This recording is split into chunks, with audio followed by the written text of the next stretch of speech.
Freedom is not free. Discover what it takes. It's time to tap and move forward.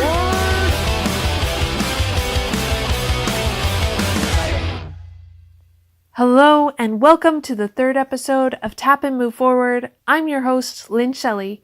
Today's guest left a dream job in California to join the military. He became an infantry officer and led over 1,000 combat missions in Iraq and was awarded the Bronze Star for Valor. He is also an important guest to me because he's a friend of mine and his insights and perspectives are part of what inspired me to create this podcast. Now, here's the interview with Tyson Kampenhout. To start out, just tell me a little bit about how old you were when you joined the military and why you decided to join the military in the first place. Like many, 9/11 happened and it really affected me. And I remember I was working at the time, I wasn't in the military, and I had a dream job in California. And I was in a client's office, and I remember looking at a quote on the wall by Theodore Roosevelt called "The Man in the Arena." And this quote essentially says the only people whose opinions count are the people who actually put their own blood, sweat, and tears on the line, who make an effort themselves. And I remember saying out loud to my client right after 9/11, someone's got to do something about that. And he said, well, who's somebody? And I realized we're a volunteer nation, and somebody is me and you and everyone else. And so if I wasn't willing to make a difference, who would? So that was the seed that germinated the idea that I could serve in the military. Quite honestly, I didn't know much about the military. I thought I could maybe join for a couple of months, serve, make a difference. A couple months? A couple months. I had no clue. And I thought, hey, because I had a great job already. I had a master's degree. I was 27 years old when 9/11 happened. And it took a couple years, and the engine of the military hadn't quite kicked in yet. So when I first called in looking to join a service, I first called the Marines. And at the time I was, I think, 28 years old. And they said, oh, we're only looking for people that are under 22 years old that could be competitive if they ran in the Boston Marathon today. Well, I wasn't quite there. I was athletic in high school, but I wasn't there. And the Air Force didn't want me because I had a pin in my shoulder. And the Army said, oh, we don't mind you don't have a pin in your shoulder. We don't mind that you're not competitive in the Boston Marathon. We'll train you. We'll get you up to speed, and why don't you come on in? So I did. I enlisted, and I went to basic training when I was 31 years old. Wow. And so it was pretty interesting being in basic training with a bunch of 17 and 18-year-olds as a 31-year-old. In fact, I remember I had one funny experience. During basic training, it was, I think, our first live fire exercise. And it's kind of scary. Real bullets are going down range, and we each had a buddy. And somebody in front of me was really nervous. And I kind of talked to him, calmed him down, and the guy behind me said, the private behind me said, wow, you're really wise. You must be old. How old are you, like 21? So I'm like, well, I had 10 years. That's where I'm at. Plus a decade. Yeah. Mm-hmm. So how was the basic training experience for you? Now you joined enlisted, right? On the I did. enlisted I side. initially enlisted. I came in as an E4 because of my prior education. And I will say I've done a lot of military schools. I've since been through Infantry Officer basic course, airborne school, ranger school, sniper deployment course, all the various schools that an infantryman goes through. And I didn't go through an infantry basic. I just went through a non-combat arms. And I will say what was interesting looking back through all of my schools, in retrospect, basic training was one of the easier programs I went through. But at the time, I think it was more difficult for me than any program I'd ever done. In fact, I think it might have been the most difficult thing, one of the most difficult things I'd ever done in my life. Do you think that was because you just didn't have any understanding of the military, or what was it really that made it so difficult? I think what made it difficult was, well, first of all, human beings, we are remarkably adaptable. And really, we can do anything that we put our minds to. If we are motivated enough, if we're committed enough, if we have a good plan, we can make just about anything happen. But I wasn't quite prepared mentally emotionally or physically when I went in, because I had an idea in my mind of what it would be, and my experience was not at all actually what I anticipated. And so I wasn't quite prepared going in. I thought I was. For example, I went to the gym a whole bunch and I bulked up, and I hadn't been in great shape beforehand, but I went to the gym. I looked like a Greek god when I went to basic, but that's not what I needed to go. I needed functional strength. I needed the ability to be consistently strong and endure and perform over time, as opposed to just looking good in front of a mirror. So that's like a little example. I hadn't imagined, I imagined what basic would be. And I remember just being tired all the time. Like as a 30-year-old especially, I had great strength, but, just consistent physical effort every day. The mental effort required in subsequent trainings through the military were much more challenging. But by that time, I was more adapted and mentally prepared. And so one of the things I would say to new recruits for those preparing to come into the service is, if you can get your expectation, disappointment is the result of unmet expectations. So if you can get your expectations aligned and understand that the purpose of training, well, let me back up for a moment and share this. So up till that point in time, I don't know that anybody had ever yelled at me before, like in real life. I'd had coaches and parents who were upset with me. I don't know that I'd ever been in a caloric deprivation where I felt hungry all the time. I don't know that I ever, normally if you do something hard, you can be done, go home, take a nap. There's breaks. Right. In basic training, there were no breaks. Yeah. It was continuous. Even though you might get a chance to sleep, the moment your eyes close, it seems like you're waking up and it's ready for the next thing. It was a continuous source of challenge. And I'd never really been through that. I'd done sports in my life before, but nothing continuous for that length of period of time. So what do you think would have been a better way to prepare for it, if you could go back? Well, I think part of it is understanding, if I could have really understood what the purpose of the training was ahead of time, and then I could have aligned myself and both physically and mentally prepared myself. So here's an example. The purpose of training in the military is to show an individual what is possible. Here's what I mean by that. You don't want to get into combat. I ended up becoming an infantry combat officer, led over 1,000 combat patrols in service overseas. And you don't want to find out when bullets are flying or when lives are on the line what you're made of. You don't want to find out what your limits are there. You don't want to find out what you can and can't do. You want to find that out ahead of time.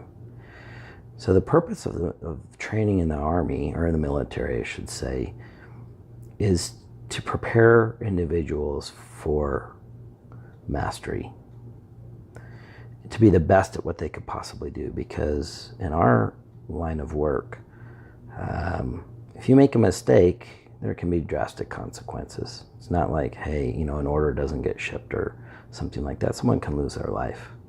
And so with that, basic training, and all subsequent trainings are designed to show you that you can do more than what you thought you could, that your limits are way beyond what you thought they were, both mentally, physically, intellectually, everything. That you have the ability to be successful when you're with a team, when you rely on each other, when you trust each other. And how that occurs is through continuous applied effort, sustained effort at 100% of everybody. And so the best way to prepare ahead of time is to pick something, I would say. It doesn't really matter what. It could be playing an instrument. It could be a sport. It could be something that requires excellence, something that requires hard work and dedication. And see what it takes to be truly good at something and give it everything you have. Don't quit when it gets hard. If you could have that type of experience, that's a stepping stone that you could have to apply the same type of concepts to military training. Choosing to lean in when something becomes difficult. That's right. Yeah. Most, we're not all that different. None of us like pain. None of us like to experience failure. None of us none of us like to let each other down. Most of us like to be somebody who can be counted on, who can make a difference, and who can excel. But that doesn't come without effort. And most people, you're going to get knocked down in the Army. That's the point of it. Maybe not physically, maybe not literally, but there's going to be days when you're going to be so tired, when you're going to feel like giving up, when you're going to question whether or not you can do this. You're going to question your leaders, your peers, everyone around you. Is this possible? Why are we doing this? What's the point of this? In the end, it doesn't really matter. What matters is, can you be counted on, and can you count on yourself? I remember one of my most proud moments in basic training was actually the day that we did the obstacle course. And I was super sick. I was so sick, all I wanted to do was just lay in bed. And getting to the obstacle course, I knew I still had to do it, and that it didn't really matter that I was sick. And so I just kept going. And I realized as I was going through the course that I was accomplishing things that I would have been freaked out about because of the heights or because of something else if I was healthy. So I realized that the sickness was in a way helping me. And at the end, after I completed it, I looked back with so much pride. I couldn't believe that I had accomplished what I had accomplished.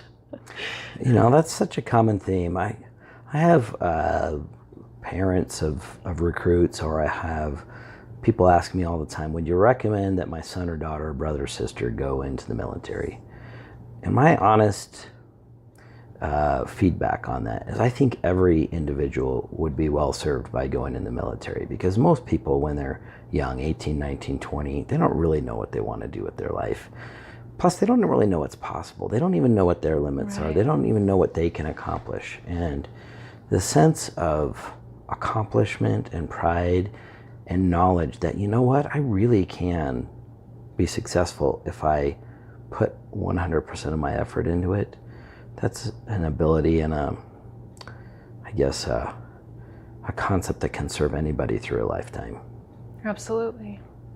So when you were in basic training, do you think that because you had more life experience, that led you to be in more leadership positions? Well, how it worked when I was in basic training, I went through in the summer in Georgia in June. There was no air conditioning, and I don't know if you've ever been to Georgia or the South, but the South in the middle of the summer, pure humidity, yes. No escape from the heat. It was pretty brutal. And I still remember very clearly, there were 55 recruits in my class. And we had quite a few recruits who were there, who were court-ordered to be there. Court-ordered? Court-ordered, And there were people who were able to, back then, able to get into the service in lieu of serving time in penitentiary. Interesting. And so we had an interesting mix of people in our group. And initially what happened is, I don't know how the structure is now, but we had platoon guides. We were broken up into squads, and then we had squad leaders, we had teams, team leaders, and then a platoon guide who was in charge. And this was somebody who was in one of the 55 recruits, and we essentially those leaders were in charge of getting everybody up on time, get everybody from point A to point B. They had leadership roles, but they had no authority to do anything. And so initially what our drill sergeants did was they put the people who were the biggest troublemakers in charge, give them a taste of what it's like to have some responsibility without leverage. See how that went for them. And that was a pretty miserable experience for all of us, I think. It was not fun. When one soldier got to learn, we all got to learn right along with him. Front-leaning rest position, right? I just remember feeling like I was continuously doing push-ups all day long, every day, like it was unceasing, never-ending. And then about halfway through, they put me in charge of being a platoon guide. And I remember thinking, what am I going to do? I'm not in charge of anybody, or I don't have authority over anybody, but I'm in charge. So I very quickly determine and realize, especially looking at who had come before me, that the only way I could make a difference was if, first of all, I was willing to do everything that I asked my soldiers to do. If I asked them to be up at a certain time, I had to make sure I was up 10 minutes before that. If I asked them to clean something, I would be there cleaning it right alongside of them. So leadership by example, follow me, lead from the front. That's an infantry motto, but it's that way for a reason. So when you're asking people to do something hard, if they see you doing it alongside of you, it's, they're more likely to kind of give it their best effort as well. And Right. So I just decided to give it everything I had and see what would happen. And it worked out for me. And I think you mentioned to me before that there was another way you found power as far as mealtime.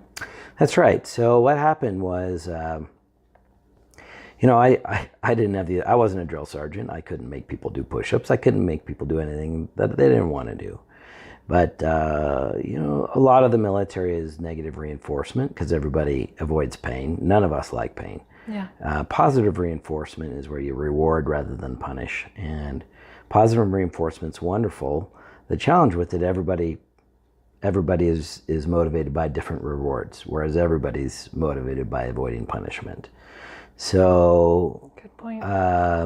the challenge with negative reinforcement is that people will comply and they will do what they're supposed to, but they're always going to hold a reserve back to, a reserve of energy, a reserve of effort for the next time they get punished. And so what ends up happening is you get mediocre performance. It's better than subpar performance, but you never really get excellent performance. So what I realized pretty quickly was that people will avoid pain, but they will go the extra mile. They will go far beyond if it's something that matters to them, or if it's praise, or if it's doing something for a teammate, if it's doing something for the buddy next to you. If it's doing something for something that matters to you, you'll go to the ends of the earth to make it happen. And so there were two things that I did. One was our platoon, we were called the Black Dragons.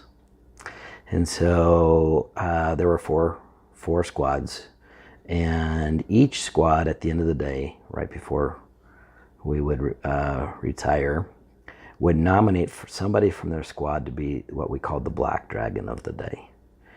And you had to be nominated for doing something above and beyond what you were required to do. Maybe somebody who did some extra effort, made a difference in their squad's lives, showed some form of excellence, camaraderie, something that showed that this person was really doing their best. And we went from we were in a competition with the other platoons in the company for best platoon. We were in last place by a long shot. What ended up happening is everybody started pulling together. Everybody started getting up on time. They were doing all of their tasks with 100% applied effort, good attitude. And at the end of the day, everybody was super hopeful that they would be nominated for Black Dragon of the Day. And each squad that got the nominee there before, and all four of them got to eat first. They got to go in line for chow the next day. And as you know, we had a very limited time to eat. So if you were first, that meant you were actually eating pretty well that day. You can maybe use a knife and a fork rather than a spoon to shovel it in. Uh-huh. So, it was amazing how that little thing, people really made an effort. They started helping each other out. It really pulled people together. So, and everyone started cheering each other on, and somebody new would get nominated every day. And the people who were maybe doing their own thing quickly realized the value of teamwork and relying on each other. Is a pretty phenomenal experience.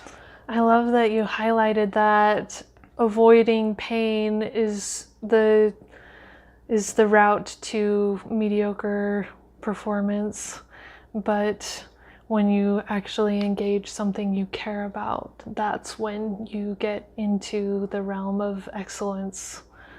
That's right. So there's different stages, and then excellence is the goal, and then the final step is mastery. Mastery is beyond excellence.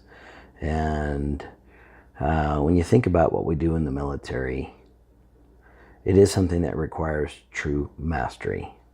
And it gets to be to a point where it's ingrained in you, where it's a habit, where it's something that you do, not that you're thinking about it, but it's how you engage in everything that you do. And that's how you survive war, and that's how you make a difference, and that's how you excel. And so the interesting thing about leadership is leadership can occur at every level of organization. Right. You can have an E1 who is a powerful leader. There's a difference between, responsibility is given according to rank and accountability, et cetera. There's certain duties that can be performed, but true leadership can be exerted at any level. And what it means is somebody's willing to step up and do the right thing and do what needs to be done, say what needs to be said, regardless of really the consequence. And it's most often shown through example. And so how can I expect, my men to cross a field to perform a flanking maneuver in the face of enemy fire if they don't know that the person asking them to do it cares about the objective, cares about them, and wants, and has a higher perspective. And so, and is acting out of integrity. I think that's where it really comes down to. So acting in integrity. And so, that was my experience from basic training. It was a perfect setup to help me eventually become an officer. Which was that soon after basic? It was. So it wasn't long after. Not too long after I made E5. And then once I made E5, I went through officer candidate school. And while I was in officer candidate school, I initially enlisted to be in MI, military intelligence. And officer candidate school, what's interesting about that is they follow you around with a clipboard, record everything you say, essentially. I remember saying one time to my soldiers, I'm like, hey, men, we're going to go eat lunch. And the person writing down kind of went, and wrote down on his little clipboard. I remember thinking, we're just going to eat lunch. What's the big deal about that? Anyway, so you get used to it after a while, and at the end of officer candidate school, they put you in the branch they feel you're best suited for. And at that point, they said, "Hey, we're going to put you in the infantry." And I remember my first thought was, "What? Like, those guys get shot at. Those guys are tough. They're badasses, And the response was not your perception of yourself. My perception was I was a hard worker, that I was tough, that I worked really hard, and I had capacity and skill and talent. But, I had a perception that infantry was basically just shooting at people, and I didn't really know much what was involved in it. I was military intelligence. My perception was that I was a smart guy, not a tough guy. And in fact, they put their best and brightest in the infantry because, I led over 1,000 combat missions, but 90% of my job when I was actually in theater wasn't necessarily firefights. It wasn't necessarily, performing military actions. A lot of it was interacting with local leadership. A lot of it was interacting with ecclesiastical leaders, imams, sheikhs, civic leaders, muqtars, with infrastructure leaders, medical, electrical. And so it was really my ability to solve problems and make a difference in the lives of people where I was at. And then the same concepts applied to the infantry as well. So it was a much different skill set that it was required than you first assumed. Well, it's the skill set that I already have, and they recognize it. That's why they put me in the infantry. So, and it's true, I did go through airborne school and ranger school and, sniper deployment school. And, they weren't... You had done that before? No, I did that after becoming an infantry right. officer. That was part of your training to become an infantry officer. That's right. So when they told me I was going to be in the infantry, I'm like, those guys are badasses. And they're like, oh, you will be. You will be. So after you went through all your training, did you feel like a badass? Well, I can do okay for myself. I made it through. So truth is in the results. And I'm here with all my parts and pieces and I brought all my men home too. So how was Ranger School?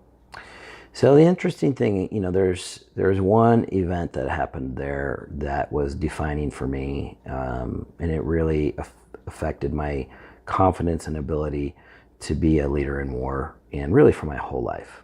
So the way Ranger School works is that it is designed to make you quit. The only way out is you raise your hand and you basically say, I'm done, and on your permanent record you get a LOM, which stands for lack of motivation.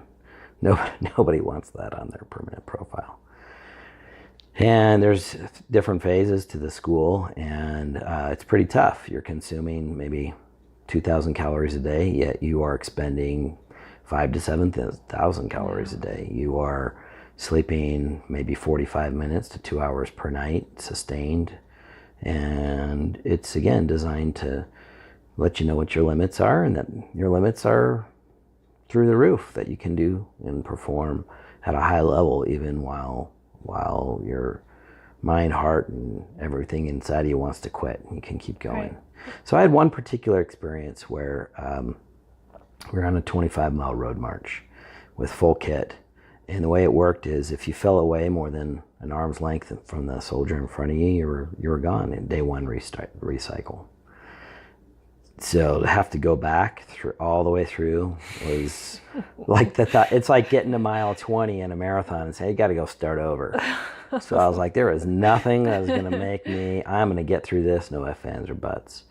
And I made the mistake of about 2 miles into the road march, I wear the Army issued underwear that they gave me, which has elastic bands. And if anybody's been in the South, again, in the heat, you sweat really badly. And I don't know if anyone's experienced chafing here before. It was chafing on an uncomfortable level I'd never experienced before.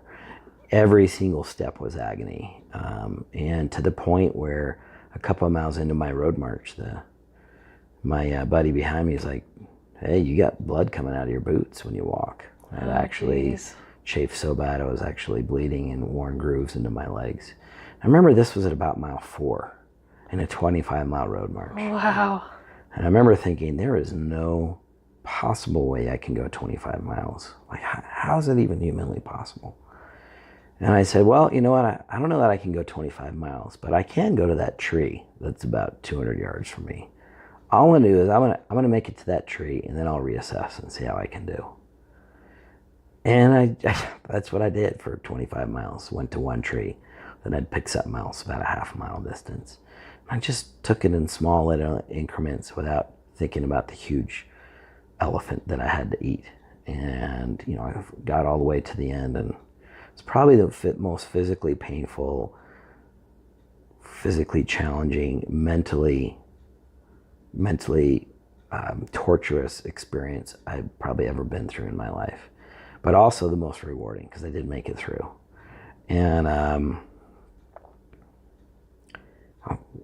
all of us have difficulties in our lives. All of us have things that we don't know if we can make it through. And I think if we just say, you know what, can I just take one more step? Is that possible? Maybe just one, maybe 3. Let's see. And suddenly we're at the finish line. And that's ultimately why I was selected to be a platoon leader in war.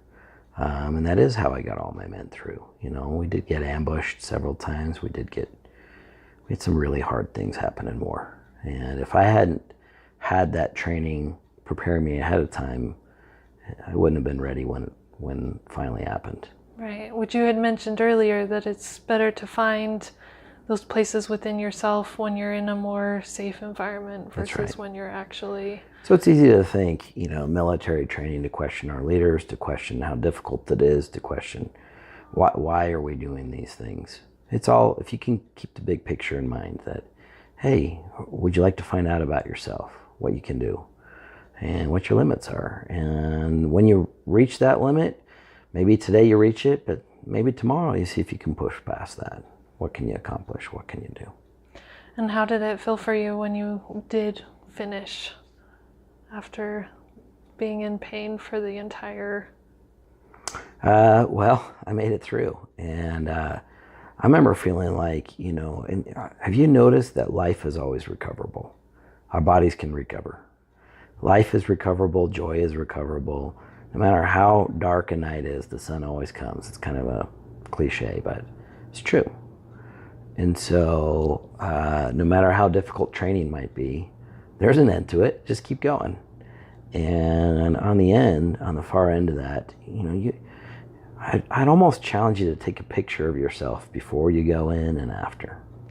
Because look at your posture. Look at how you stand tall. Yeah. And you then can rely on yourself. Yeah. And when you can rely on yourself, guess what other people can do? Right. They rely on you as well. I've seen some pretty incredible transformations from people before going to basic and after basic, and that's it's not as intense as Ranger School, but I know exactly what you're talking about. It requires more people than what they've had to give before, and so they come back with more presence, more confidence. That's right. Yeah. And, I had to kind of come out of my military for a second to kind of relate an experience. I used to work for Ford Motor Company, and that was the job I did before I entered the military. And my job was I would walk, I did work with every single Ford dealership in the state of California. And I would show up at a dealership that I'd never been to, and I would park in the back, and I would just walk through the whole dealership. I'd walk through the service department, I'd walk through the parts department, I'd walk through the back office where all the business ops was. And nobody ever once at any of the 100 dealerships I went to ever stopped me to ask me, why are you here? You're in a restricted area. We don't recognize you. Not once. You know why? Why? Because I walked through it because I belonged there. I felt like I belonged because I knew I did. I worked for the company. Because I carried myself from the perspective that I belonged there, there was an energy to that. And people recognized that, instinctively recognized that. And even though they might have not recognized my face, they saw me moving with purpose and never questioned whether or not I belonged there. That's what the training does for you. It gives you the ability to stand tall and walk through like you belong. And when you belong, no one will ever question you. No one questions if you can do your job. And that's just the start of how you can have a masterful career. That makes you a more dependable leader too. Yeah. Well, it starts with yourself. If you can't count on yourself, if you can't count on your ability to perform, and you don't believe in yourself, how can you expect others to? And how can you expect others to? How can you ask them to do something you don't have within you? Right. So you did go on a deployment. I did. And tell me a little bit about that. How long was your deployment? So I went during the surge in Iraq. I got there in February of 2007. I was fortunate enough. I was deployed with the 2nd Infantry Division, 4th Stryker Brigade out of Fort Lewis, Washington. Strykers are basically tanks on wheels.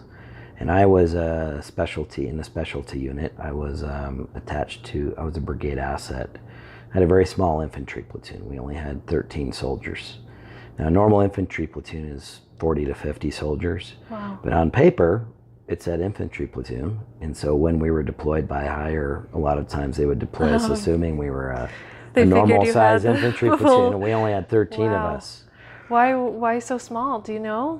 So I was in a specialty unit called an ATGM unit. It was an anti-tank guided missile. So, technically our job was to take out enemy tanks, but there weren't any enemy tanks to take out. So we were essentially reassigned, but because that was, on paper, how many soldiers we were assigned.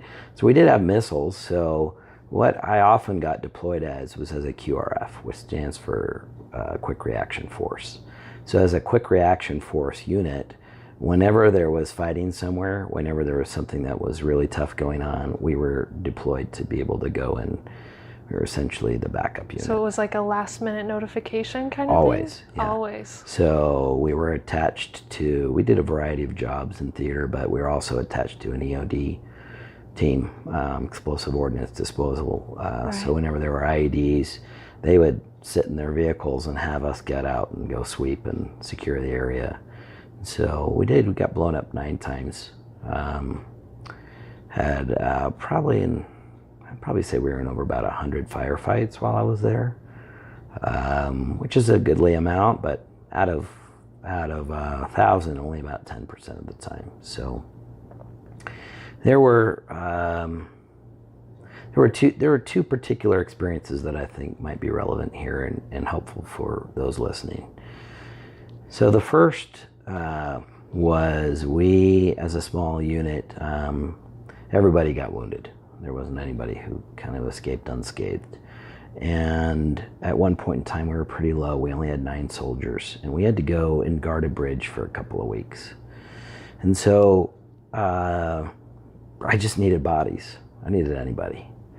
And we were trained. We spent 2 years training every single day, every single week, and we were excellent at what we did. We were very good. Even though we were small, we packed a very powerful punch, and we were elite soldiers. And I went to the various units. I went to the cooks. I went to the transportation. I went to the mechanics. I just went to anybody who was on base, and I said, hey, I need 2 soldiers. I need a total of 6 to 8 soldiers to supplement what I've got, and I'm going to take them out for a couple weeks. I need your best. And when I went to go pick up my soldiers, who do you think I got? The ones that they didn't want to have. That's right. I did around. not get anybody's best. I got the people who were, I got the soldiers who were on detail, who were not performing to standard, who didn't get along, or whatever, the misfits. And it looked like they, those in charge took it as an opportunity to get rid of the people who weren't working in their unit, and they gave them to me. And I remember gathering, so I had 9 functional soldiers, including myself, and then 8 experienced infantry, 11 Bravos. And then I had 8 just various soldiers who'd never been beyond basic training, probably hadn't shot a firearm in years, and ever since other than their normal marksmanship. But I assigned each one of these soldiers to each one of my infantrymen, and I said, hey, you just follow them, do whatever they do.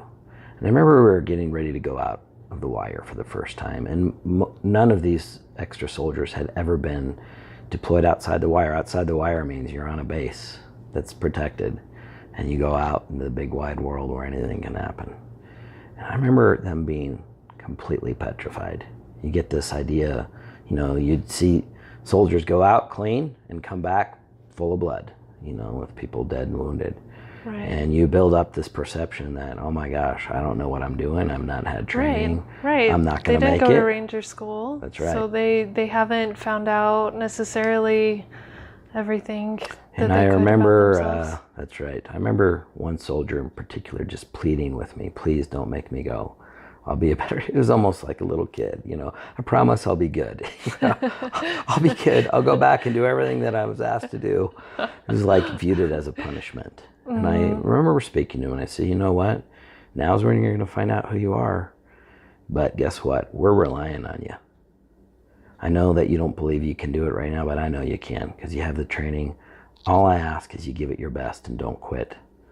Are you willing to do that? If you do that, then there's a good chance you'll make it.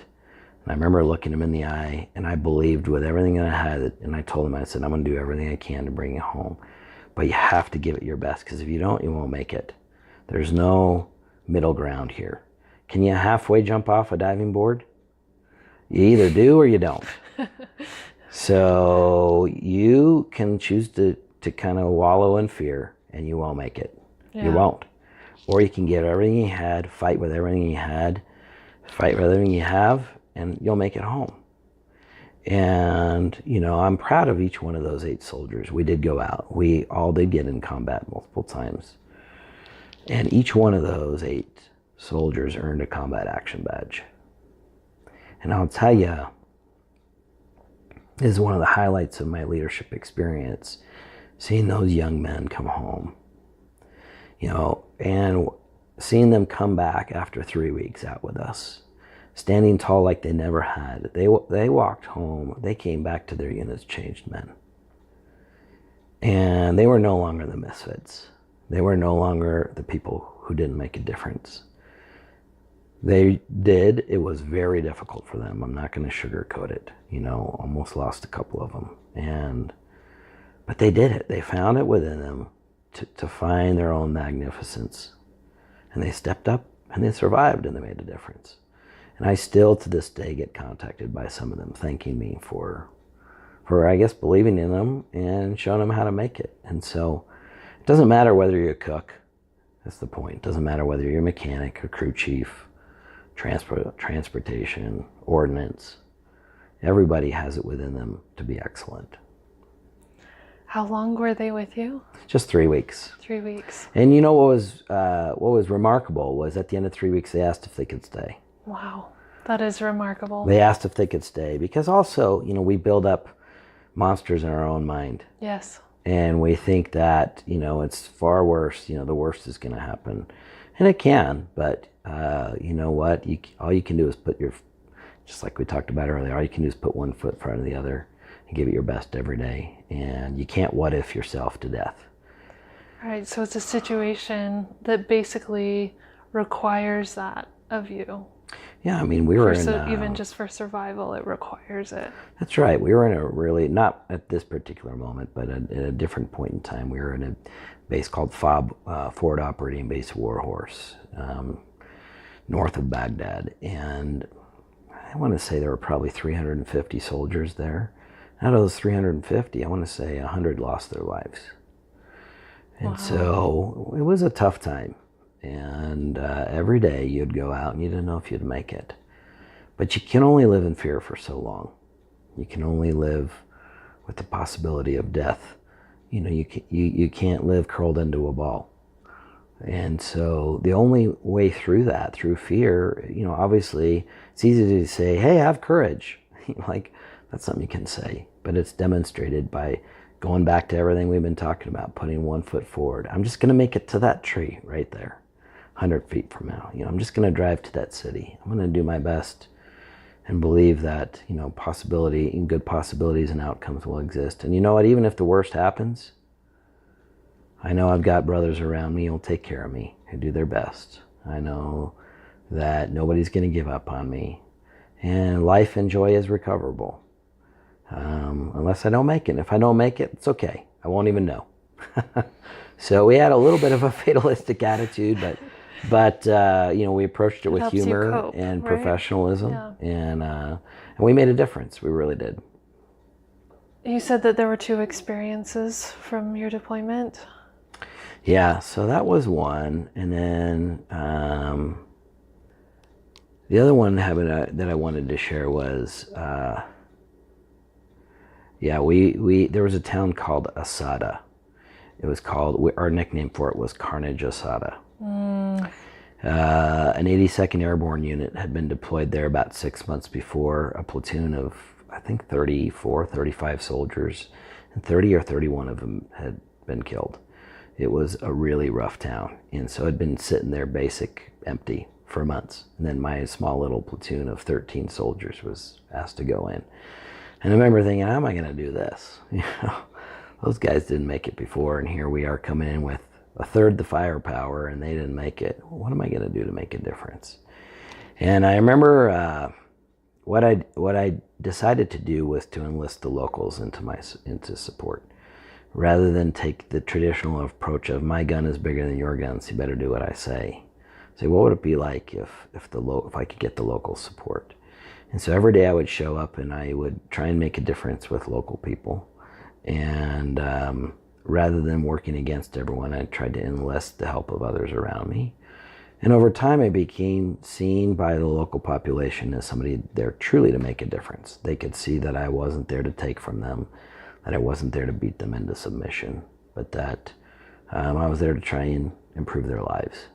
And so there were a variety of different, I'm not going to spend all the time, all the things we did that, but here's what ended up happening. We used to get attacked every day, going from blown up, shot at. And soon what started to happen is people started to pull us aside. Hey, Captain, don't go down that road. There's an ambush there. We'd go down anyways because we'd know, our job was to take care of the ambush. We'd go down but prepared.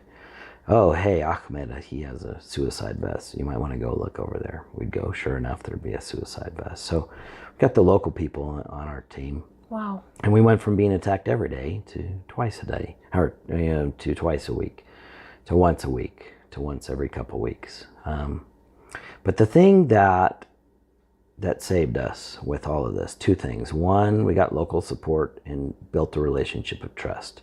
But the single biggest killer in war is complacency. And this is something that you don't have to go to war to have this be a killer. It doesn't matter what type of unit you're in. You don't have to be an infantry unit. Complacency means you go down the same road 3 times a day for 2 weeks and nothing happens. And so the first time you go, you're hyper vigilant. Right. To make sure, what's going to happen. And then nothing happens. And nothing happens the next day, and 5 days later, and 2 weeks later, and a month later. So you let down your guard. You maybe don't approach your job. You don't prepare your equipment the same. You don't look Overly around the same. confident. And then that's when you get hit. And so the difference between being a true master is showing up with consistent 100% effort every single time you go.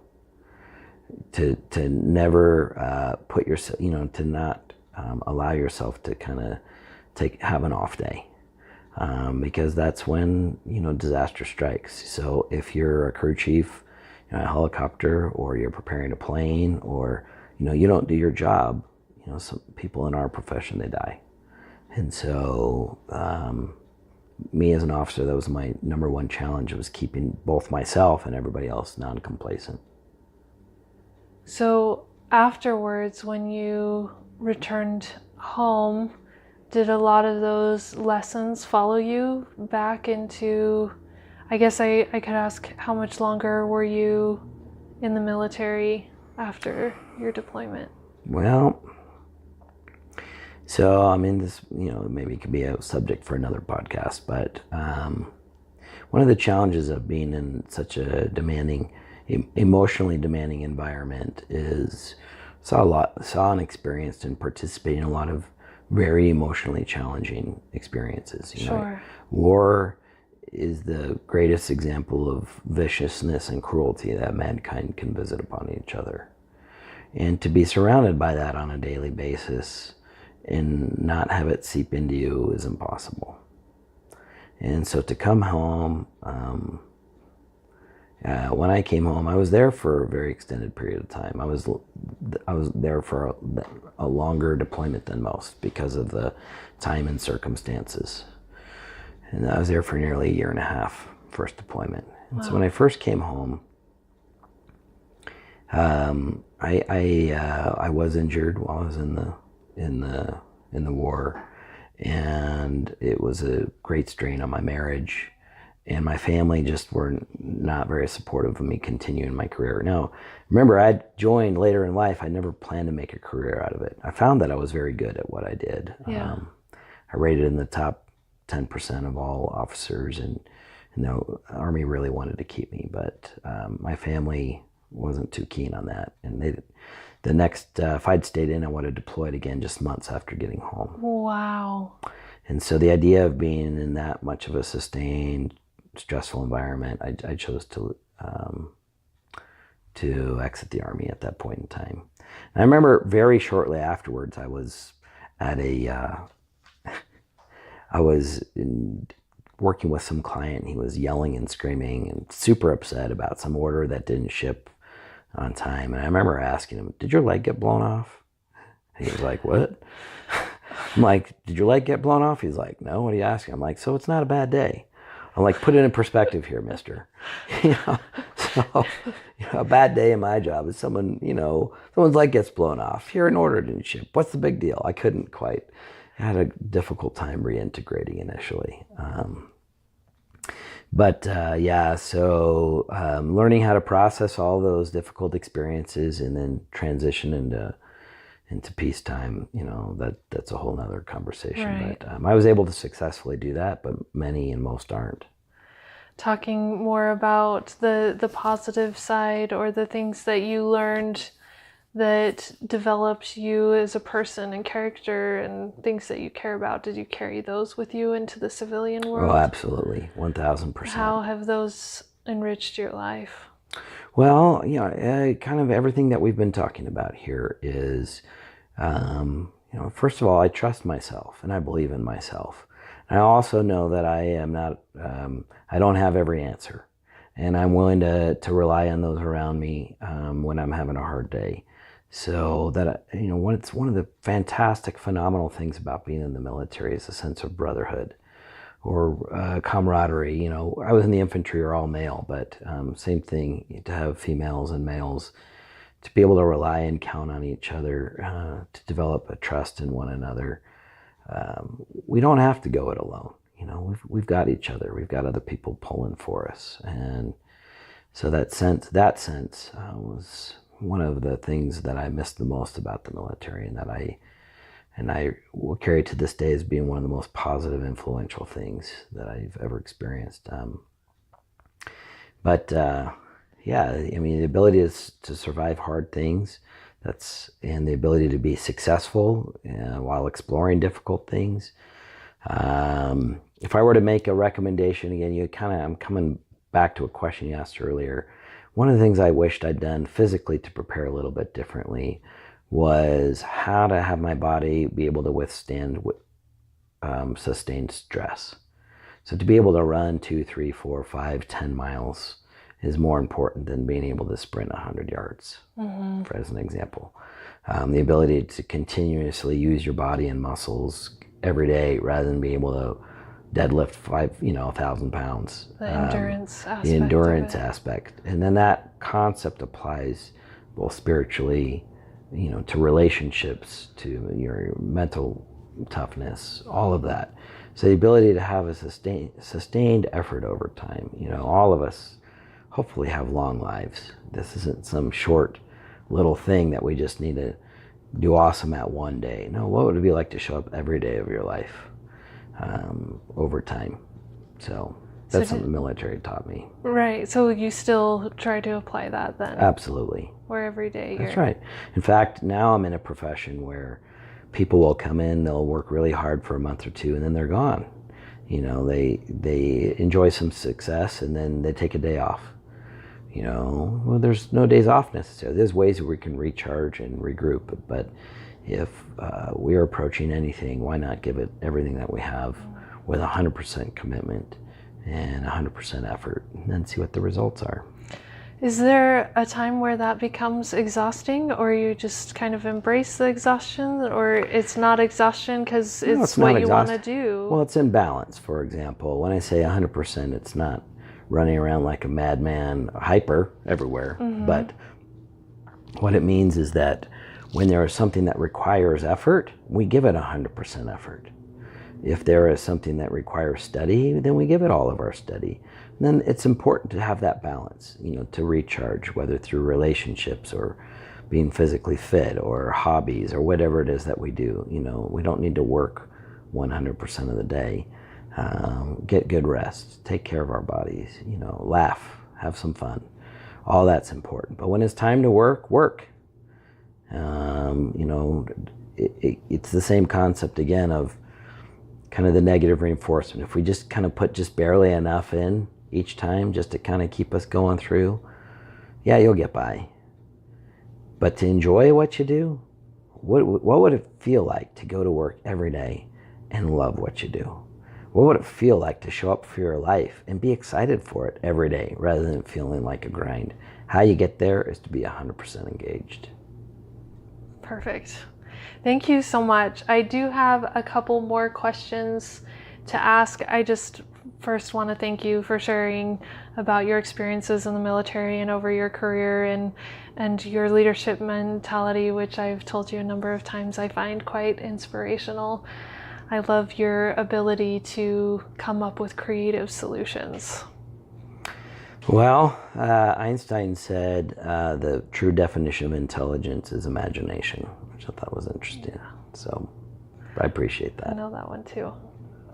Okay, so these are a few questions that have actually come from members that have enlisted and haven't been to basic, they're just excited about Sure. joining and rightfully so. and looking at what they would want to know from somebody who had a decorated military career. Okay, so one of the questions is just simply if you could give advice to somebody that's newly enlisted, what would be your best advice? One, I think do the best you can to have a realistic set of expectations. What I mean by that is know that it is not going to be easy, and also accept that that's okay. It's okay that it's not easy. So nothing great ever happens without effort.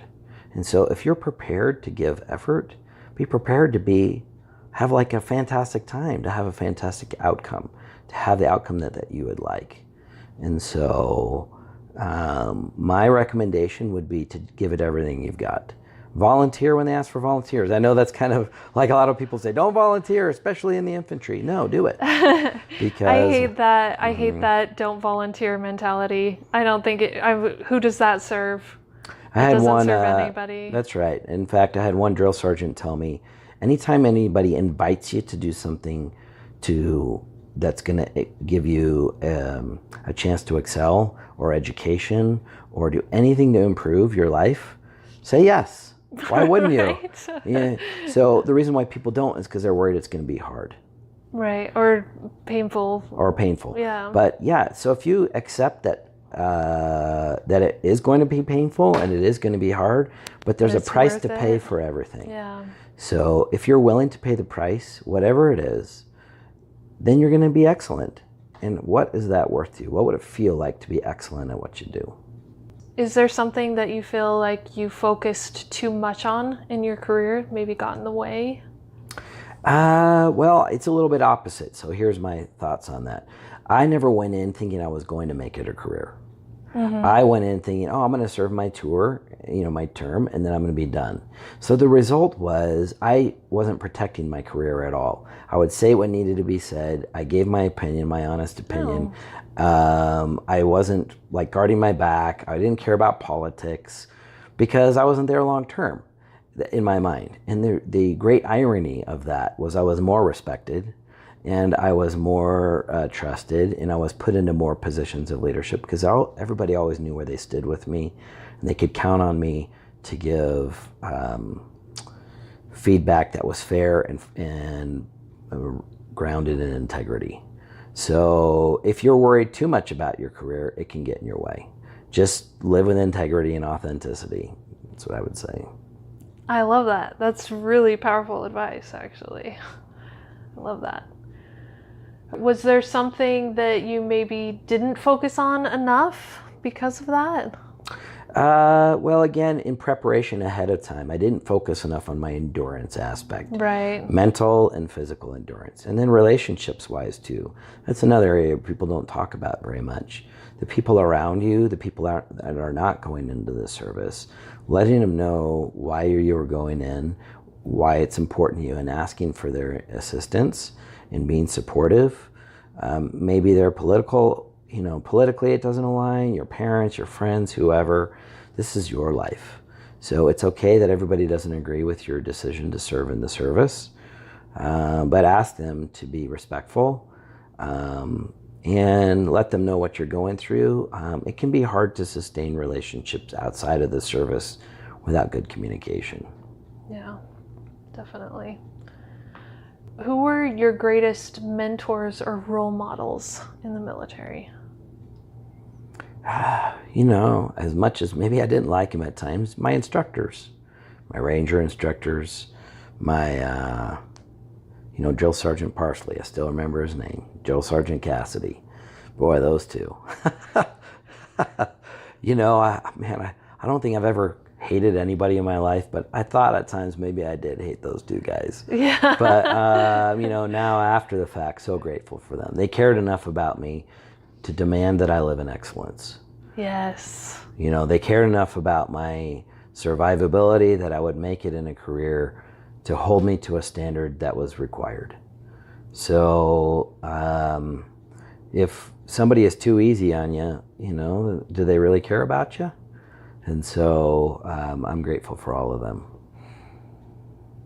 I love that. I try and tell people, like new recruits, I try to help them understand a little bit that a drill instructor, your military training instructor, whatever name your branch calls them, but they have spent so much time and work to support you and to help you through that process.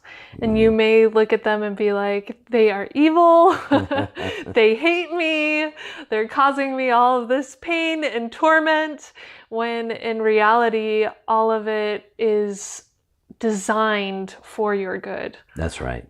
So, in fact, my brother is right now a drill sergeant over at Fort Benning. Really? Yeah, he is. Sergeant Kampenhout over there. Lucas is his first name. So, he's actually a perfect example, if I can just a minute talk about my brother. Sure. So when I came home from the service, my brother, he's 10 years younger than me. And when I got home from Iraq, this was a guy who had basically failed out of college. He was somebody who would try something hard, and every time it got hard, he would quit.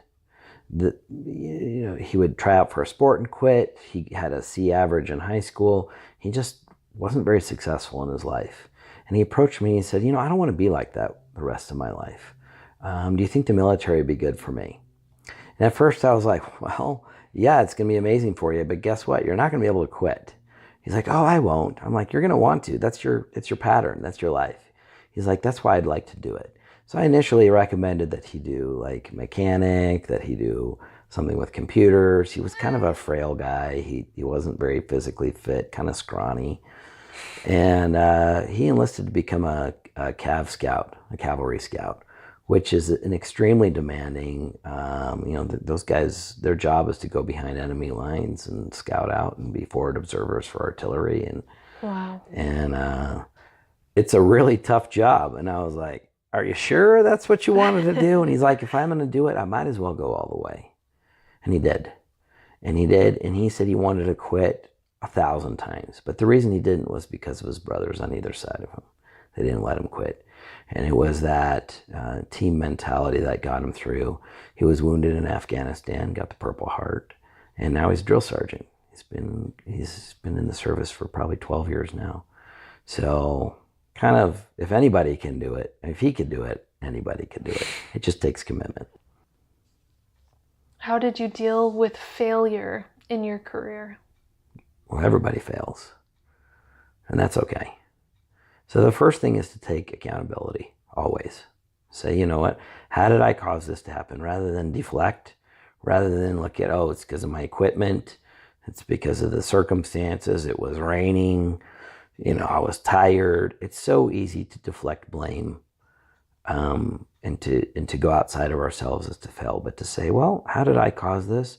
And what can I do to avoid this next time? So taking accountability is one of the most powerful lessons that can ever be learned in life, and especially in the military. So if you made a mistake and someone wants to yell at you about it, and you say, you know what, you're right. I take full accountability and it's not going to happen again. What can the person yelling at you say in response to that? Yeah, right. Okay, good. So do it. That's right. So the fastest way through failure is to accept it and expect that we will fail. That's kind of how life is. Nobody expects anybody to be perfect, but learn from it. Don't make the same mistake again and move forward. What do you consider your greatest military accomplishment? Well, there's one particular thing. Is actually what I received the Bronze Star for, but the thing I got the Bronze Star for was not what I view as my greatest accomplishment, but an ancillary thing, a side thing that happened as a result of it. So I had, without getting too much into the story, I had a really hard thing happen. Generally, when we came back from patrol in Iraq, one of my outstanding rules, I guess, that I had was we always prepped for the next mission. we always prep for the next mission. Didn't matter how hard we are or how bloodied we were. We would get all of our food, ammunition, vehicles ready so that the next time we just had to show up and go. And one day we came home, we'd been out for a very long time and had some really difficult things happen. And the following day was supposed to be a refit day. And my platoon sergeant came and said, hey, the men are really tired. Can we just wait and not refit right now? We're really tired. Tomorrow's a refit day anyways. I said, okay. And ended up getting called out about an hour later on an emergency response. And because we had not been prepared, weren't able to show up on time, and there were some really negative consequences as a result. And I remember thinking to myself, you know what? I deviated from my rule of always being ready. And I said, I'm never going to do that again, and I know it's the same concept. We were tired. We wanted to give up. So that's an example of where I failed as a leader because I was tired and I gave in to the requests of other people who were also tired. So about 2 months later, we had something similar happen where we came in and we were tired from a very long patrol. It was nighttime, middle of the night, and my soldiers wanted a refit. And the next day I said, no, we're going to do it right now. And we got a call not very long later to go. We'd got intelligence that high value target was not very far, and we were told, hey, this guy's going to only be there about 20 minutes. If we don't capture this guy, we're gonna send in some aerial bombardment, and we're just gonna take out this area. So if you can get there in the next 10 minutes, we'll let you attempt to go grab him up. And if you don't, we're just gonna take care of business otherwise. Because I was ready, I said, yeah, we'll go. So my men weren't excited, we were tired, but we went out and we actually captured the high value target. But in the process of that, the building where he was captured, there were over 20 women and children in the building. And so I got a medal for capturing the high value target, but what I view as my biggest accomplishment was lives would have been lost that didn't need to be lost if I'd been lazy. If I had not made effort, it would have been way too easy to just say, oh yeah, just go send the Air Force, have them take out what needs to be taken out. And I would have never known.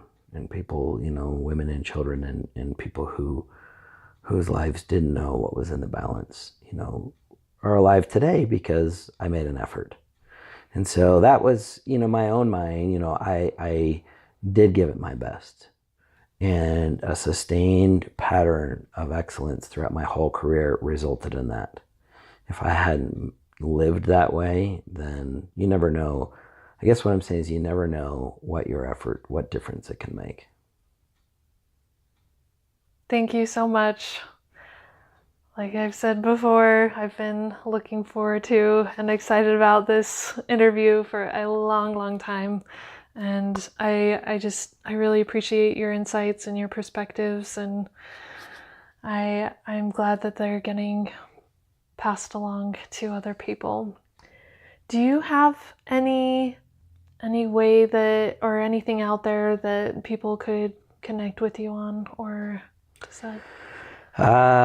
Well, you can always follow me on Instagram or Facebook, but I've been asked countless times to compile some of my experiences into a book. And I remember thinking, there's like 8 gajillion people who've written books, but I actually am in the process of compiling some of these. So anybody is welcome to reach out whenever they'd like. I can only respond to so much social media, but I'll give it my best. I hope you enjoyed this episode and discovered a new mindset to help you excel. I loved Tyson's question, can you halfway jump off a diving board? And my favorite quote was, if you're willing to pay the price, whatever it is, then you are going to be excellent. Please join me and share your favorite concepts from this episode on the Tap and Move Forward website or social media sites. If you want a link to Tyson's social media or to read more about Tyson, please visit www.tamfpodcast.com/mastery.